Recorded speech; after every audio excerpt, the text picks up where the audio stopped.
जहाँ छाती में ठाकुर की छवि, गुरु की छवि, वहां स्मार्टफोन की छवि। स्मार्टफोन छाती से लगा, जहां समय मिले उसको खोल लिया, हमें शुरू कर दिया।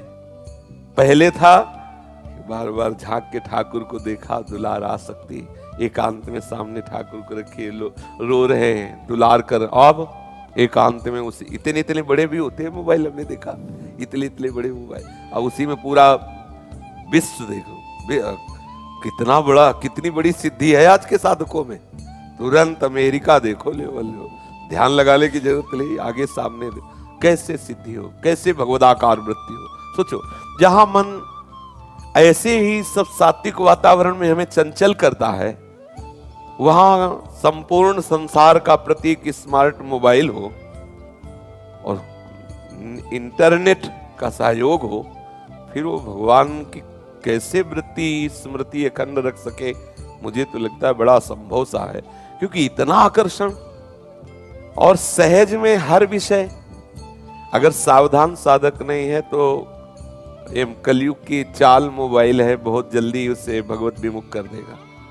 जितनी भी असत वासनाएं बढ़ाने वाली वृत्तियां वो सब मिलेंगी। इसलिए साधक मोबाइल से सदप्रयोग करे। कोई भी वस्तु केवल दोष युक्त नहीं होती, उसमें गुण दोष दोनों होते हैं। उपासक वही संत हंस गुण गाहे पे परिहरि वारी विकार।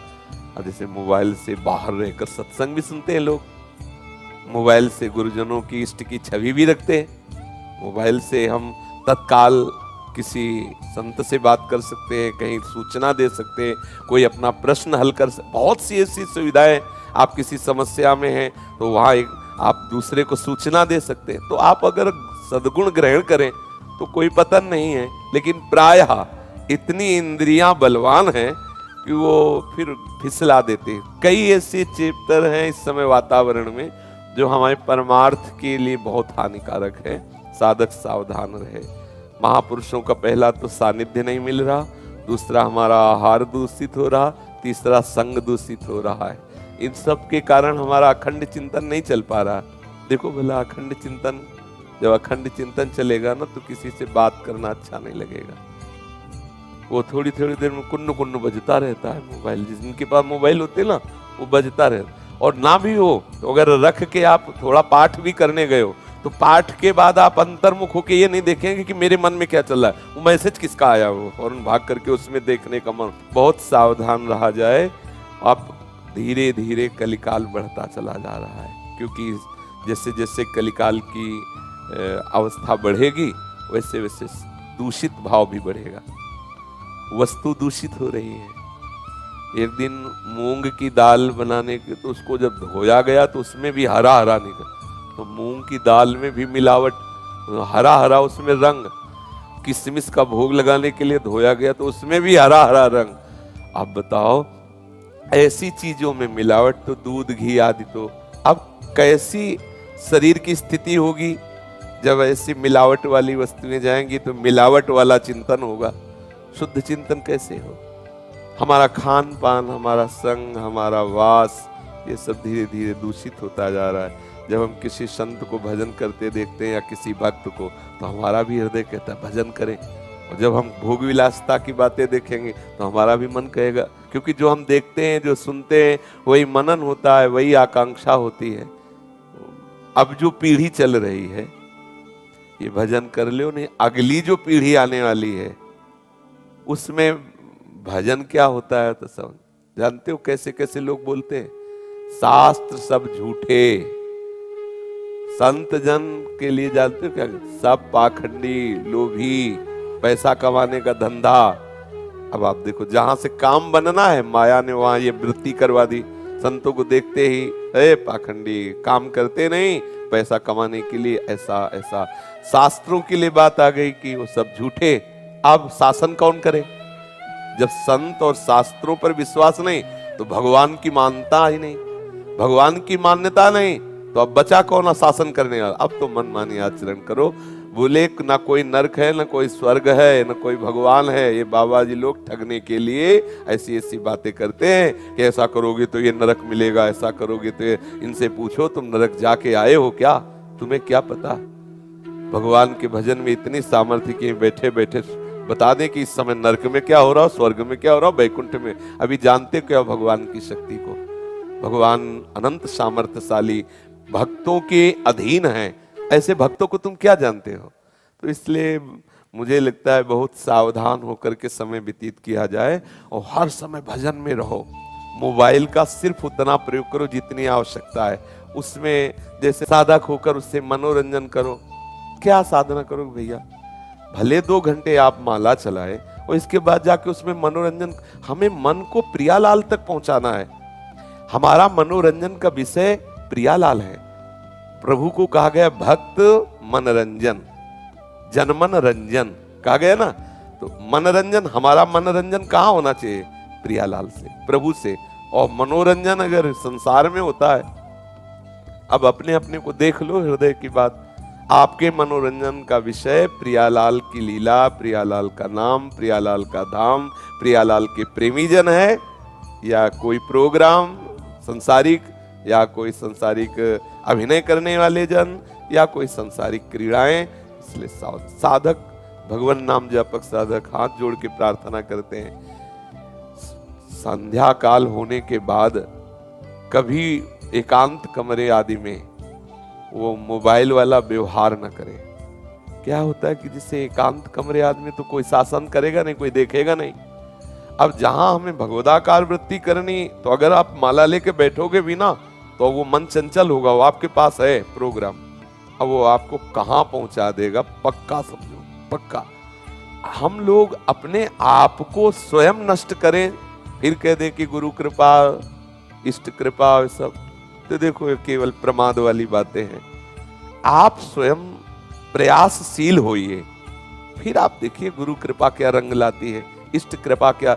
अब पीछे पीछे आप जहर खाओ, फिर आप कहो कि भाई गुरु कृपा हो तो बच जाए। जानबूझ जे नर संग्रह करे, तो कहा उमाते काहे न मरही।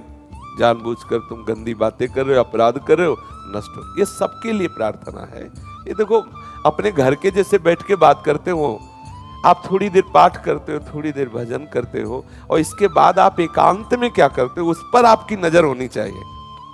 आपका समाज, अब आप यहां उपद्रव करोगे तो डांट पाओगे, लेकिन कमरे में पर्दे के पीछे, ये बात वहां हमारे ऊपर सीसी कैमरा लगा हुआ है, ये आप देखिए। आपका गुरु देख रहा है, आपका इष्ट आपको देख रहा है, क्योंकि आपकी बात उन्हीं से तो बननी है, हरि गुरु कृपा से तो बननी है। मांडव्य ऋषि ऐसे तपस्या कर रहे थे, तो कुछ चोर राजा के यहां से चुरा के भागे और उनके आश्रम में शरण ले ली, और उनको पता भी नहीं। राज कर्मचारियों को सूचना मिली, माल सहित जब्त, जो चोरी का माल था उसे जब्त किया, उन चोरों को पकड़ा और साथ में मांडव्य ऋषि को भी पकड़ा। मांडव्य ऋषि को अभी तक कुछ पता ही नहीं है। राज दरबार में सामने ले गए, राजा को जो पता चोरों का पक्का, इसके आश्रम में चोर सहित सब। अब अभी इतने तपस्या के उन्माद में कि उनको कुछ समझे में नहीं आ रहा कि हो क्या रहा है। राजा ने हुक्म कर दिया सूली पे चढ़ा दो।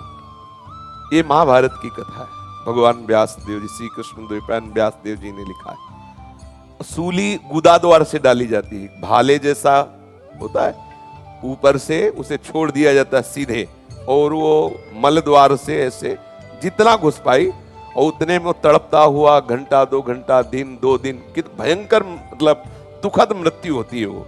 बहुत सूली की सजा, गर्दन काट दे अच्छा, लेकिन सूली की सजा जैसे वो क्रूस वैसे नहीं, वो ये सब बड़ी कठिन सजा। अब वो तो महात्मा जब गुदाद्वार में सूली गई तब होश आया उनको, लगा के पद्मासन बैठ गए। वो तो सिद्ध योगी थे, पर उतने में ही बैठ गए पद्मासन लगा के। इतनी खुशी सोई, उनको चेतना हुई, सोई होश में पद्मासन में बैठ गए। अब जब दूसरे अपराधियों को मृत्यु दंड दिया जाता था, तब पहले वालों को उतारा जाता था। 2 दिन 3 दिन 4 दिन, अब राज दरबार में तो आते ही रहते थे ऐसे अपराधी। तो जब उतारने गए तो और तो सब मुर्दा टंगे थे, ये पद्मासन लगाए बैठे थे। वो जल्लाद लोग गए, बोले महाराज कोई ऋषि सूली पे बैठा। अब वो तो कांप गए, ऋषि का अपराध। तो ऋषि से अपराध से बचने के लिए आगे गाए, और फिर तपस्वी ब्राह्मण सब स्तोत्र करते हुए, तो देखते ही उनका आवेश कम हुआ। ये पद्धति है, ये भागवतिक पद्धति है। जैसे किसी महात्मा के प्रति अपराध बन गया हो तो आप ठाकुर साथ ले लो, उनके इष्ट ठाकुर, और उन्हीं का नाम जपते हो, राधा राधा राधा, फिर सामने जाओ उनके तो अपने आप शांत हो जाएंगे। आप देख लेना, मतलब ये आपको ऐसे ही हर महात्मा के इष्ट हैं, गौ तपस्वी वैष्णव जन सब, तो उनको देखते ही तो उन्होंने राजा से कहा मुझे तेरे से कोई नाराजगी अब नहीं है, तो मुझे सूली से निकलवा, मैं इस सृष्टि के विधान करने वाले यमराज से पूछता हूं कि मुझे तो पता ही नहीं था कि आश्रम में क्या हो रहा, मुझे क्यों दंड दिया गया सूली का।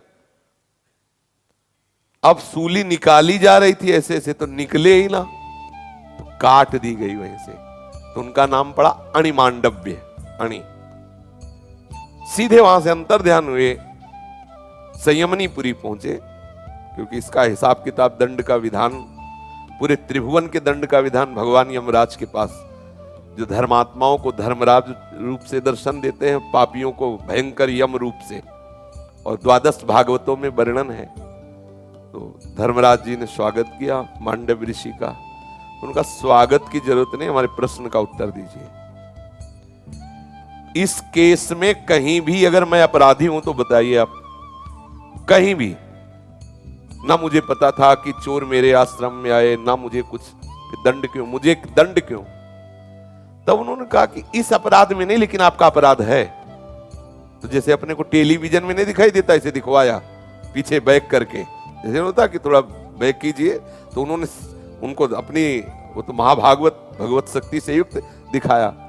तो 8 वर्ष के तितली को लेकर के बम्बूल के कांटे से उसके गुदा में बार बार ऐसे बच्चे जैसे खेलते हैं, और फिर ऐसे ही छोड़ दिया, तो वो ऐसे ही सूली चुभी रही।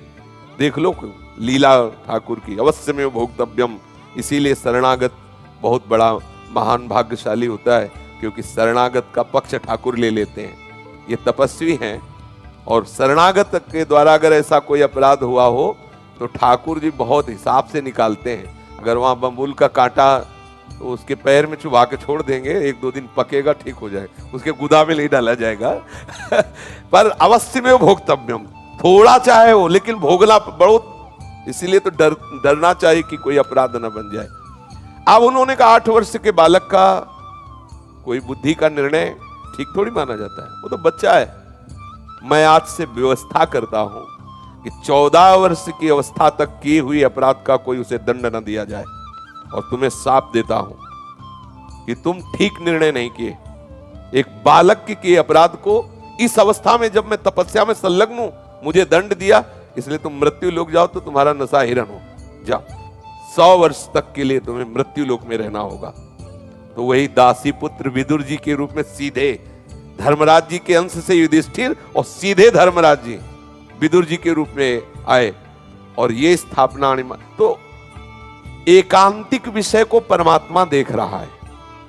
वो तो दिखाया कि इतना सम्मान भजन मंत्रवेत्ताओं का होता है कि सृष्टि के सिस्टम को बदल देने की सामर्थ्य होती है। हाई कमान पे अपना नियम लागू कर दिया, तपस्या का प्रभाव, लेकिन कर्म का प्रभाव उनकी भी गुदा में सूली आज भी है। ये नहीं कि नहीं है, महाभारत में लिखा है अणि, अणि अब भी है उनके। पर वो महान तपस्वी, तो जैसे भगवान शिव के गले में हलाहल भी साज भी है, तो उनका क्या बिगाड़ पा रहा, ऐसे उनका कुछ। तो आप जो एकांत में अपराध करेंगे, तो बिना किसी अपराध के उस क्रिया में जिसमें आप फंसे हो, कहीं भी आप नहीं हो, जैसे इसमें मांडव्य ऋषि नहीं थे, लेकिन पूर्व अपराध आपको फंसा के सजा देगा। उस अपराध में भले आप ना हो, लेकिन पूर्व गुप्त अपराध समाज में किसी अन्य रूप से प्रकट होकर आपका नाश कर देगा। इसलिए उपासक को डरना चाहिए। समाज में गलती हो जाएगी तो उसका निवारण हो जाएगा, एकांत में गलती ना हो, क्योंकि उस समय सिर्फ आप हो, और एकांत में किया हुआ अपराध वो निश्चित बलवान होकर आपको परास्त कर दे। साधु, साधक, सत्मार्ग में चलने वाला गृहस्थ एकांत के अपराध से डरे, एकांत में पवित्र रहे। समाज में गलती हो जाएगी तो अपने आप समाज सुधार लेगी आपको। यहां ज्यादा इधर उधर देखोगे तो भी डांट लग जाएगी, और एकांत में आप पर्दे की आड़ में हो, फिर कुछ देख रहे हो तो कोई डांटेगा नहीं, लेकिन वो जो अनंत नेत्रों वाला है वो आपको देख रहा है, वो हिसाब करेगा। तब आप कहोगे कि मैं गंगा कसम खा के कहता हूं, जमुना कसम खा के कहता हूं, मैंने ये नहीं किया, बात पक्की, ये नहीं किया, लेकिन वो किया जो कोई नहीं जानता, उसका परिणाम भोगो। इसलिए सावधान रहना चाहिए।